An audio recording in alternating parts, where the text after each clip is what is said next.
Welcome to the day 3 of the 11th week of the 52-week Bible hearing plan. Let's listen from 1 Samuel chapter 1 to 5. 1 Samuel chapter 1. There was a certain man from Ramathaim, a Zuphite, from the hill country of Ephraim, whose name was Elkanah, son of Jeroham, the son of Elihu, the son of Tohu, the son of Zuph, an Ephraimite. He had 2 wives. One was called Hannah, and the other Peninnah. Peninnah had children, but Hannah had none. Year after year this man went up from his town to worship and sacrifice to the Lord Almighty at Shiloh, where Hophni and Phinehas, the 2 sons of Eli, were priests of the Lord.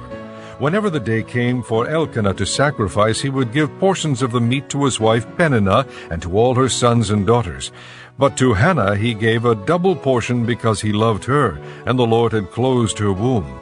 And because the Lord had closed her womb, her rival kept provoking her in order to irritate her. This went on year after year. Whenever Hannah went up to the house of the Lord, her rival provoked her till she wept and would not eat.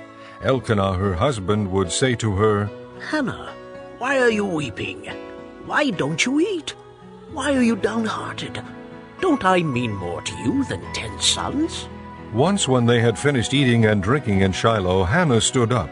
Now Eli the priest was sitting on a chair by the doorpost of the Lord's temple.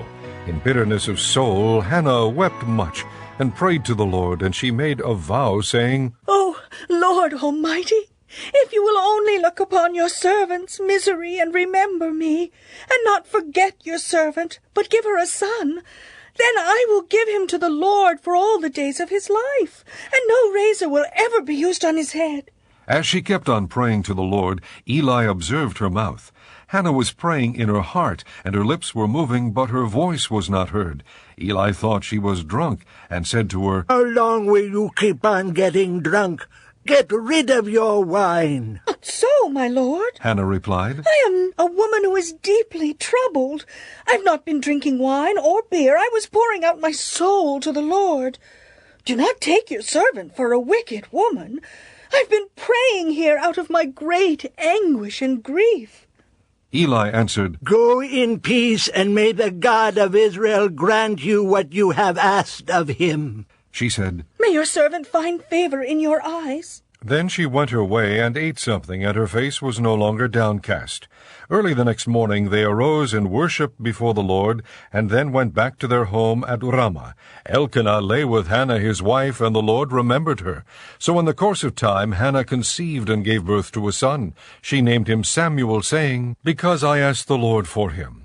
When the man Elkanah went up with all his family to offer the annual sacrifice to the Lord, and to fulfill his vow, Hannah did not go. She said to her husband, "After the boy is weaned, I will take him and present him before the Lord, and he will live there always." "Do what seems best to you. Elkanah, her husband, told her. Stay here until you have weaned him. Only may the Lord make good his word." So the woman stayed at home and nursed her son until she had weaned him. After he was weaned, she took the boy with her, young as he was, along with a 3-year-old bull, an ephah of flour, and a skin of wine, and brought him to the house of the Lord at Shiloh. When they had slaughtered the bull, they brought the boy to Eli, and she said to him, "As surely as you live, my lord, I am the woman who stood here beside you, praying to the Lord.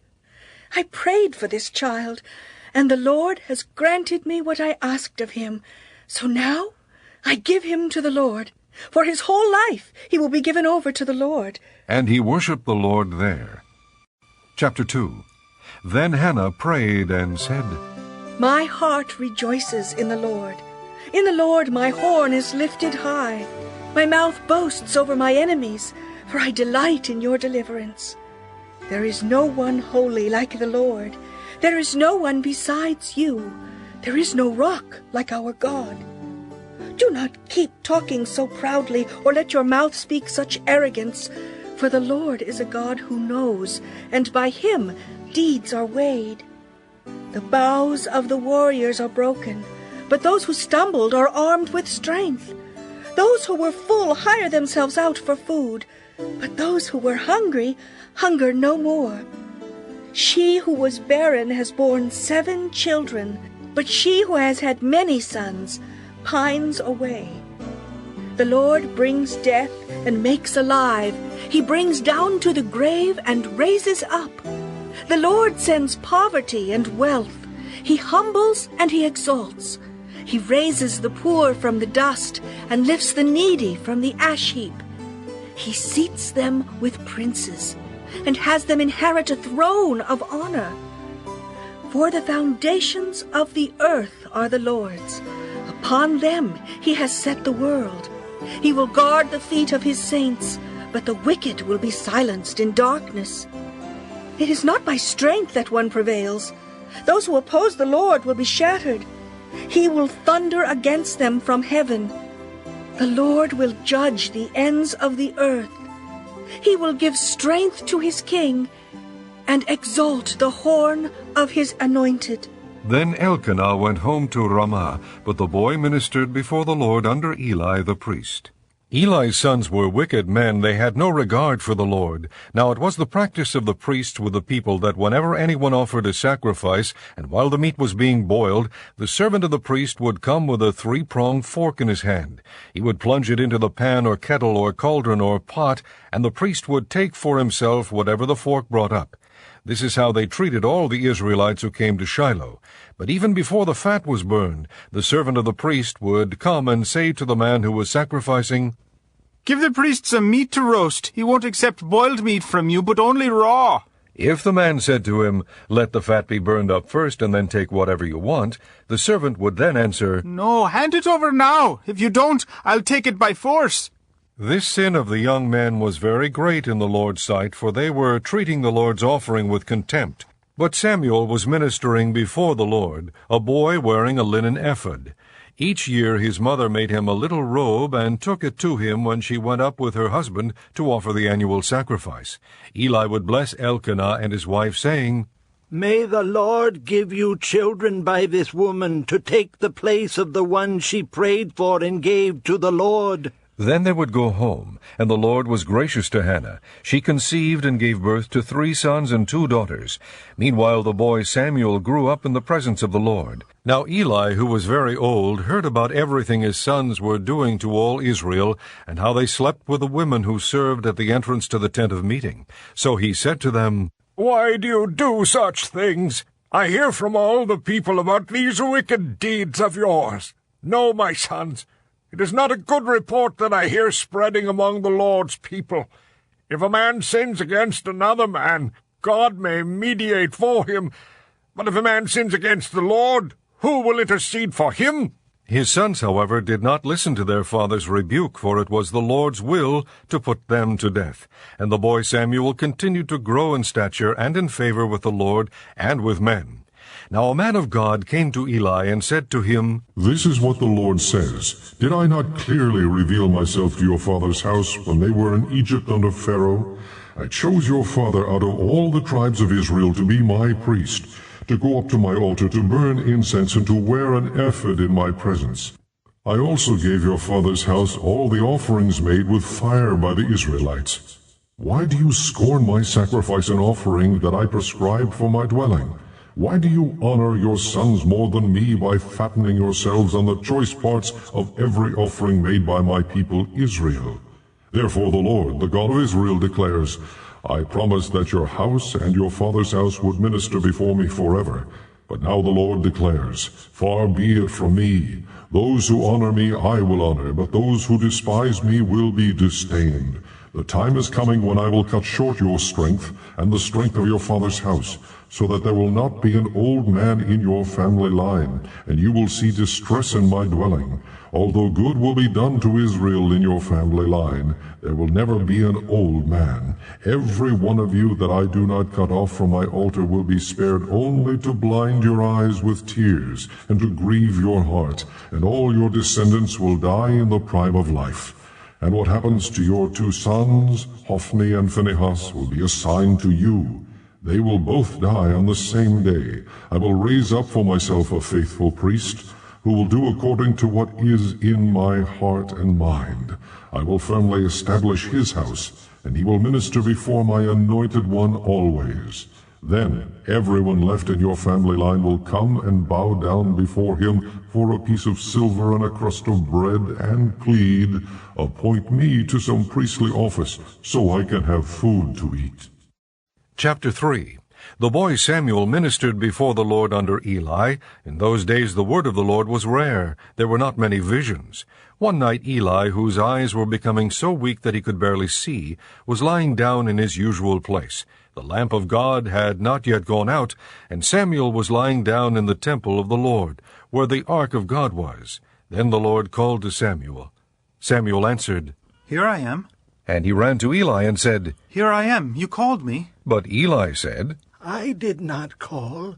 Go back and lie down. So he went and lay down. Again the Lord called, Samuel. And Samuel got up and went to Eli and said, Here I am. You called me. My son, Eli said. I did not call. Go back and lie down. Now Samuel did not yet know the Lord. The word of the Lord had not yet been revealed to him. The Lord called Samuel a third time, and Samuel got up and went to Eli and said, Here I am. You called me. Then Eli realized that the Lord was calling the boy. So Eli told Samuel, Go and lie down. And if he calls you, say, Speak, Lord, for your servant is listening. So Samuel went and lay down in his place. The Lord came and stood there, calling, as at the other times, Samuel, Samuel. Then Samuel said, Speak, for your servant is listening. And the Lord said to Samuel, See, I am about to do something in Israel that will make the ears of everyone who hears of it tingle. At that time I will carry out against Eli everything I spoke against his family, from beginning to end. For I told him that I would judge his family forever, because of the sin he knew about. His sons made themselves contemptible, and he failed to restrain them. Therefore I swore to the house of Eli, the guilt of Eli's house will never be atoned for by sacrifice or offering. Samuel lay down until morning, and then opened the doors of the house of the Lord. He was afraid to tell Eli the vision, but Eli called him and said, Samuel, my son. Samuel answered, Here I am.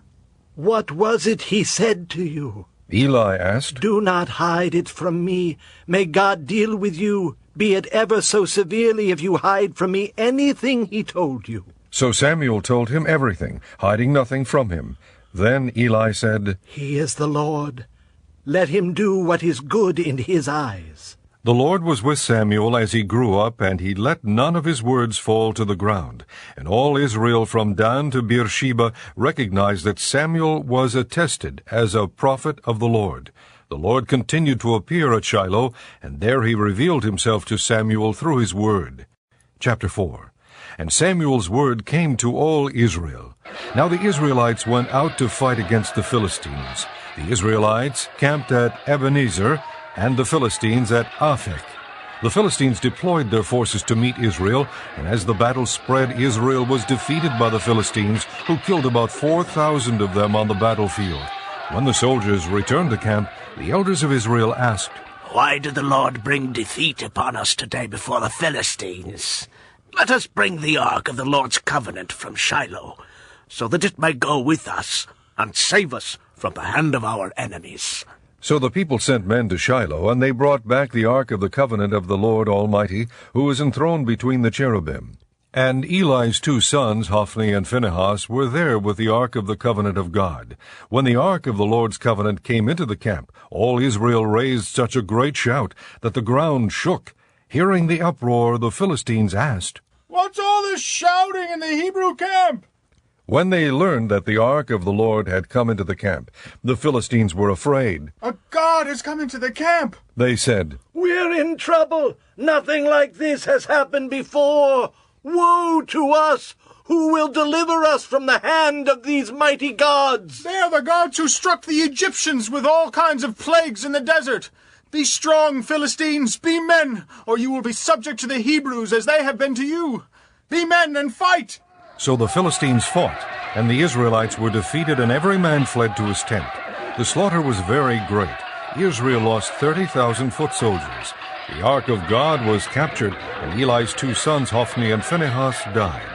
That same day a Benjamite ran from the battle line and went to Shiloh, his clothes torn and dust on his head. When he arrived, there was Eli sitting on his chair by the side of the road watching, because his heart feared for the ark of God.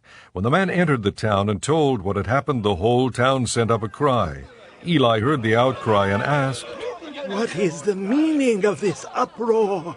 The man hurried over to Eli, who was 98 years old, and whose eyes were set so that he could not see. He told Eli, "I have just come from the battle line. I fled from it this very day." Eli asked, "What happened, my son?" The man who brought the news replied, "Israel fled before the Philistines, and the army has suffered heavy losses. Also your 2 sons, Hophni and Phinehas, are dead, and the ark of God has been captured." When he mentioned the ark of God, Eli fell backward off his chair by the side of the gate. His neck was broken, and he died, for he was an old man and heavy. He had led Israel 40 years. His daughter-in-law, the wife of Phinehas, was pregnant and near the time of delivery. When she heard the news that the ark of God had been captured, and that her father-in-law and her husband were dead, she went into labor and gave birth, but was overcome by her labor pains. As she was dying, the women attending her said, "Don't despair. You have given birth to a son." But she did not respond or pay any attention. She named the boy Ichabod, saying, "The glory has departed from Israel because of the capture of the ark of God and the deaths of her father-in-law and her husband." She said, "The glory has departed from Israel, for the ark of God has been captured." Chapter 5. After the Philistines had captured the ark of God, they took it from Ebenezer to Ashdod. Then they carried the ark into Dagon's temple and set it beside Dagon. When the people of Ashdod rose early the next day, there was Dagon fallen on his face on the ground before the ark of the Lord. They took Dagon and put him back in his place. But the following morning when they rose, there was Dagon fallen on his face on the ground before the ark of the Lord. His head and hands had been broken off and were lying on the threshold. Only his body remained. That is why, to this day, neither the priests of Dagon nor any others who enter Dagon's temple at Ashdod step on the threshold. The Lord's hand was heavy upon the people of Ashdod and its vicinity. He brought devastation upon them and afflicted them with tumors. When the men of Ashdod saw what was happening, they said, "The ark of God of Israel must not stay here with us, because his hand is heavy upon us and upon Dagon our God." So they called together all the rulers of the Philistines and asked them, "What shall we do with the ark of the God of Israel?" They answered, "Have the ark of the God of Israel moved to Gath." So they moved the ark of the God of Israel. But after they had moved it, the Lord's hand was against that city, throwing it into a great panic. He afflicted the people of the city, both young and old, with an outbreak of tumors. So they sent the ark of God to Ekron. As the ark of God was entering Ekron, the people of Ekron cried out, "They have brought the ark of the God of Israel around to us to kill us and our people." So they called together all the rulers of the Philistines and said, "Send the ark of the God of Israel away. Let it go back to its own place, or it will kill us and our people." For death had filled the city with panic. God's hand was very heavy upon it. Those who did not die were afflicted with tumors, and the outcry of the city went up to heaven.